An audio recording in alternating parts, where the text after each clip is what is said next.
Welcome back dear students. तो आज का हमारा पहला वर्ड है थिंक। इसका सेकंड फॉर्म थॉट और थर्ड फॉर्म भी थॉट होता है। इसका हिंदी मतलब सोचना, विचार करना, राय देना, राय बनाना या मानना। It expresses thoughts, ideas, opinions and plans. Example के लिए, I think she is a great teacher. मैं मानता हूँ कि वह एक महान अध्यापिका है, या मेरे विचार से वह एक महान अध्यापिका है। दूसरा उदाहरण, what do you think about it. आपकी इस विषय में क्या राय है या आपका क्या विचार है। आज का हमारा दूसरा वर्ड है थ्रो। इसका सेकंड फॉर्म थ्रू और इसका थर्ड फॉर्म थ्रोन होता है। इसका पहला मतलब फेंकना, किसी भी चीज को उठाकर फेंक देना। उदाहरण के लिए, ही थ्रू द बॉल, यानी उसने गेंद को फेंका। इसका दूसरा यूज होता है किसी को भ्रमित कर देना या असमंजस में डाल देना। उदाहरण, हर स्ट्रेंज बिहेवियर थ्रू मी कंप्लीटली, यानी उसके अजीब व्यवहार ने मुझे पूरी तरह से चकित कर दिया या असमंजस में डाल दिया। इसका तीसरा मीनिंग होता है कोई भी कार्यक्रम, पार्टी आयोजित या होस्ट या ऑर्गेनाइज करना। उदाहरण, they threw a grand party for their anniversary, यानी उन्होंने अपने सालगिरह पर एक बड़ी पार्टी का आयोजन किया या बड़ी पार्टी दी। आज का हमारा तीसरा वर्ड है अंडरस्टैंड। सेकंड फॉर्म अंडरस्टूड और थर्ड फॉर्म अंडरस्टूड। इसका मतलब होता है किसी भी चीज के अर्थ, स्थिति या महत्व को समझना।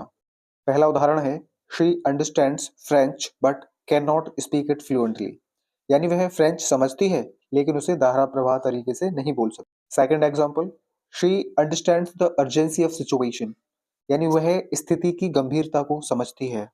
आज का हमारा अगला वर्ड है वेक। इसका सेकंड फॉर्म वोक और थर्ड फॉर्म वोकन होता है।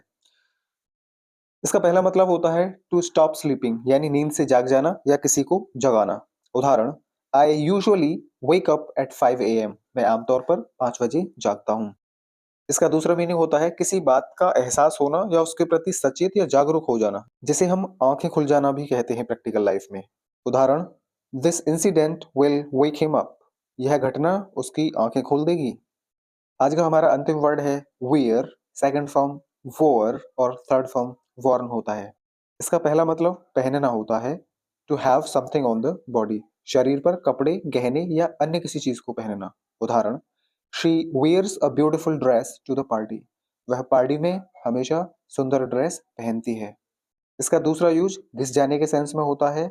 उदाहरण, my slippers have worn out, यानी मेरी चप्पलें घिस गई हैं या घिस चुकी हैं।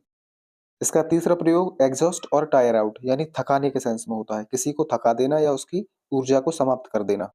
उदाहरण के लिए, द लॉन्ग हाइक वोर अस आउट कंप्लीटली, यानी लंबी चढ़ाई ने हमें पूरी तरह से थका दिया। इसका चौथा प्रयोग होता है टू डिस्प्ले एन इमोशन और एक्सप्रेशन ऑन द फेस, यानी चेहरे पर विशेष भाव या अभिव्यक्ति को दिखाना। एग्जाम्पल, शी वोर a beautiful smile all day, यानी उसने पूरे दिन मुस्कान बनाई रखी अपने चेहरे पर। इसका लास्ट प्रयोग सहन करना के सेंस में होता है, टू टॉलरेट और एंड्योर। उदाहरण, she can not wear this pain, वह यह दर्द या इस पेन को बर्दाश्त नहीं कर सकती या सहन नहीं कर सकती।